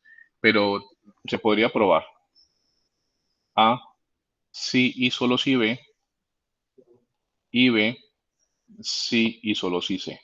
Porque de ahí también se originan las otras dos que quedarían faltando. No lo voy a escribir porque los dejo para que ustedes lo hagan. Pero bueno, para un sí y solo sí es más largo que probar varias implicaciones. En este caso serían entonces probar, pues en el último caso sería probar A implica B, B implica A, B implica C, C implica B, o sea, habría 4 implicaciones. Entonces que por los otros procedimientos solamente habría que hacer 3 implicaciones. ¿Qué combinación usar o qué manera usar? La verdad es que eso depende totalmente del ejercicio y es un asunto más de práctica y de experiencia. Generalmente cuando tiene ese tipo de problemas de equivalencias múltiples, siempre hay alguna equivalencia que es muy complicada de probar. Entonces uno mira cuál es la equivalencia que para uno es muy complicada de probar y le saca el cuerpo a esa.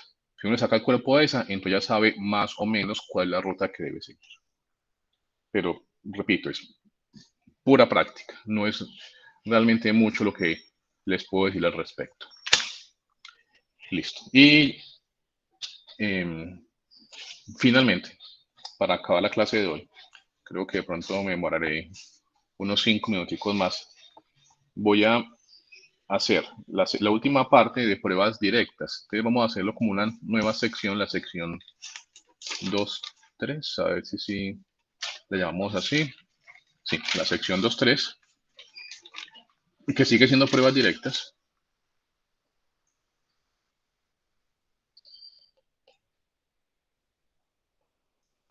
Pero es el caso especial de los contraejemplos, que los mencioné ahora al comienzo de la clase.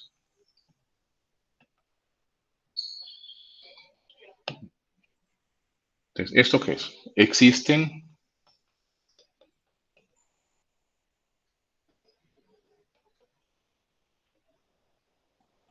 escenarios en los que no se sabe si una proposición es verdadera o falsa.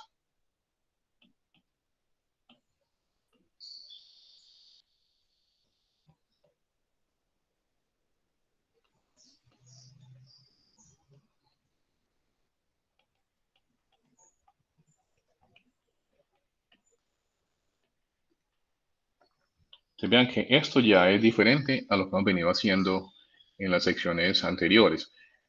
Yo ponía una proposición y la probaba. Si la pruebo o si la demuestro, es porque estoy asumiendo que esa proposición es verdadera, o si no, no tendría sentido probar algo que no es verdadero.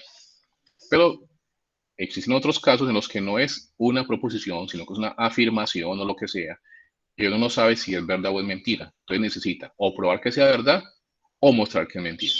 Entonces existen escenarios en los que no se sabe si una proposición es verdadera o falsa. Así, si yo quiero mostrar que es falsa,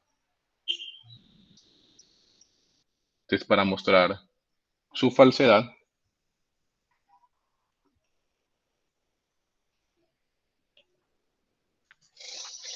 bastará con negar la proposición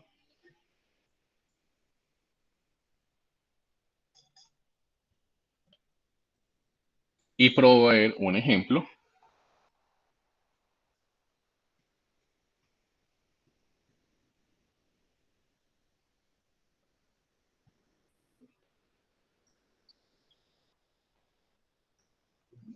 que verifique esta versión, o sea, la versión negada. Y a esto se le conoce como contraejemplo.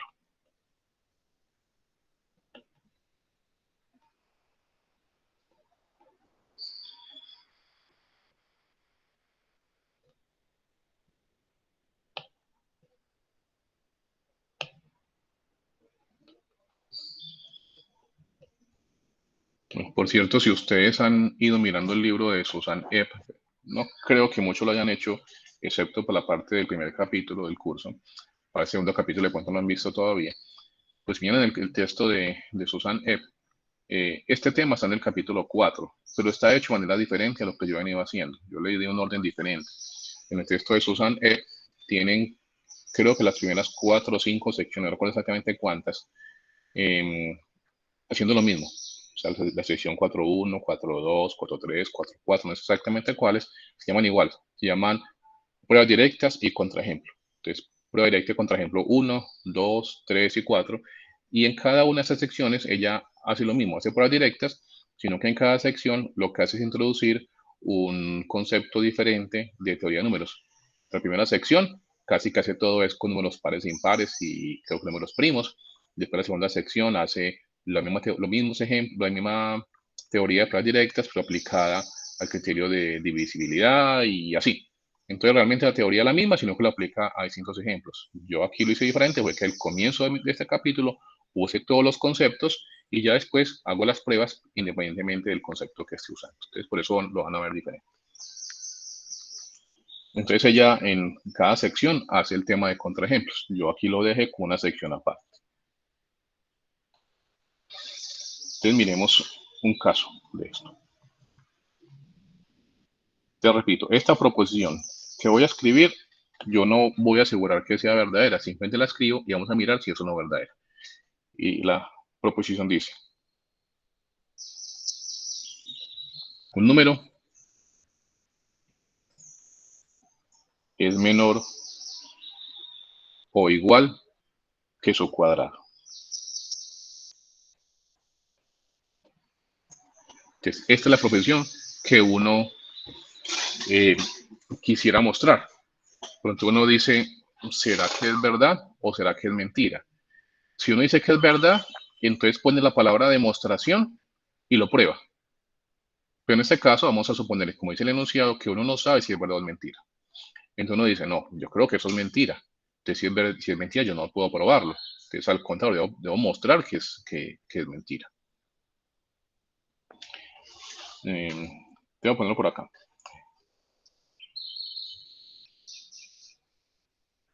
Este enunciado tiene la forma, entonces un número es menor o igual que su cuadrado. Entonces, ejemplo, para todo x en los reales, ese número x es menor o igual que x al cuadrado. Eso es lo que está diciendo ese enunciado.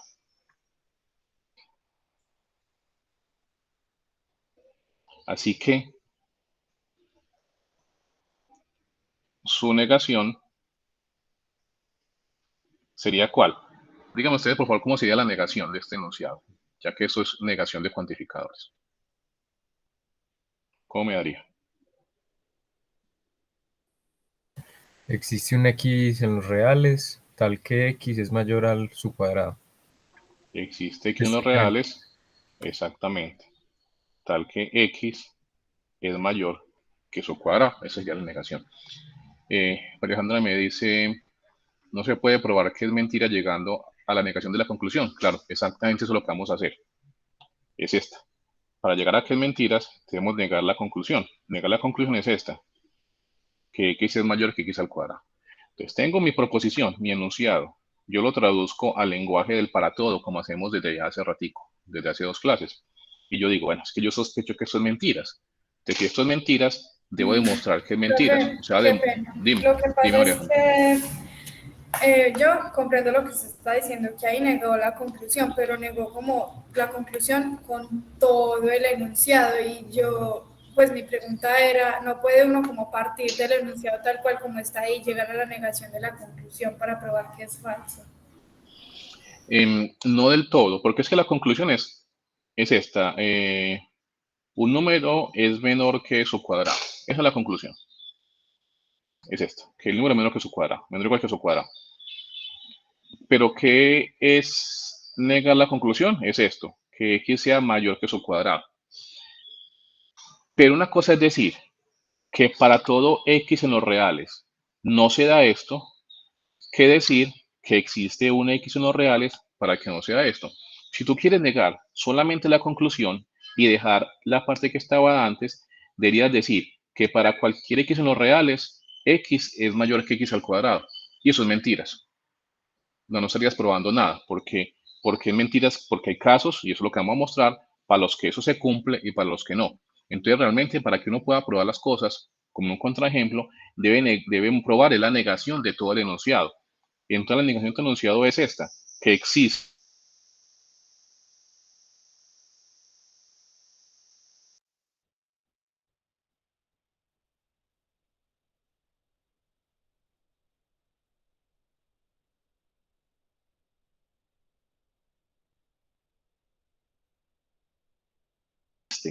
un X.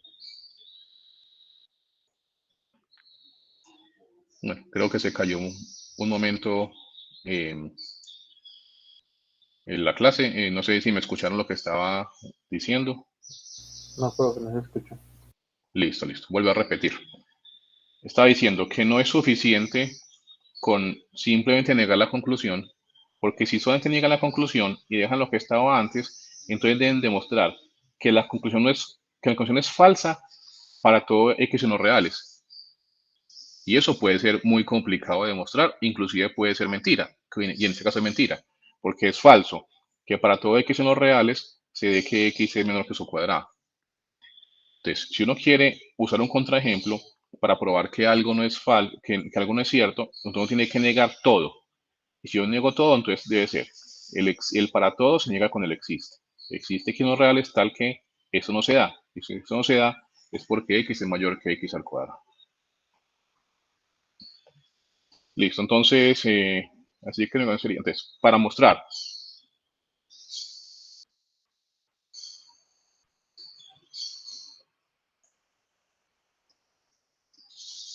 que la proposición es falsa, basta con encontrar un x en los reales tal que x sea mayor que x al cuadrado. En este caso, si x es igual a 1/2, entonces x al cuadrado es igual a 1/4 y x es mayor que su cuadrado. Sí, está bien. Y 1/2 es mayor que 1/4.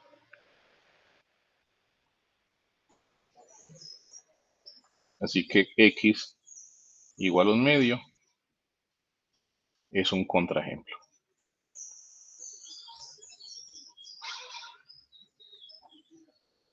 Entonces, María Alejandra, si me entiendes, porque si es lo que estás diciendo, solamente negar la conclusión, entonces dirías negarlo para todos los x si no haces uso de la negación del enunciado. Entonces no se puede hacer un contraejemplo, sino que tendrías que mostrar que para todo número es eso vale. Bueno, y ahí acabaría el desarrollo de esta proposición, porque ya llegamos a probar lo contrario. O sea, realmente lo que probamos fue que existe un x en los reales tal que x es mayor que x al cuadrado. O sea, demostramos un enunciado con un cuantificador existencial en lugar de uno universal. Bueno, voy a poner un enunciado acá. Lo dejo para que ustedes lo hagan para no demorarlos más hoy. Les pongo la proposición, ya van a saber que es falsa y entonces ustedes lo muestran.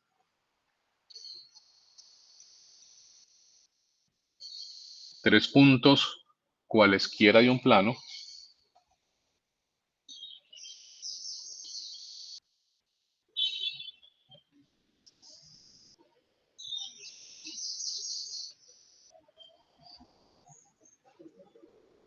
definen un triángulo.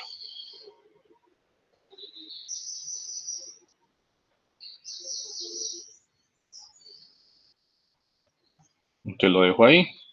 Usted lo termina, pero dígame de una vez por qué es falso que tres puntos cualesquiera de un triángulo, de un plano, definen un triángulo. Profe, cuando son colineales, ahí no sería una recta. Exactamente. Si los puntos están sobre una recta y son colineales, entonces su unión da una línea recta o un segmento de recta, no da un triángulo. Por eso es que mentiras. Entonces ustedes muestren que son mentiras usando ese contraejemplo, tres puntos colineales. Bueno, no lo voy a escribir porque ya está un poco tarde. Entonces, eso sería todo por hoy. Recuerden que el lunes es día de fiesta. Entonces nos vemos el próximo miércoles en clase, en la mañana y en la noche en el parcial. Entonces, eso es todo por hoy. Muchas gracias. Muchas gracias, profe. Gracias, profe. Gracias a ustedes. Que estén muy bien. Gracias por la clase, profe, que esté muy bien.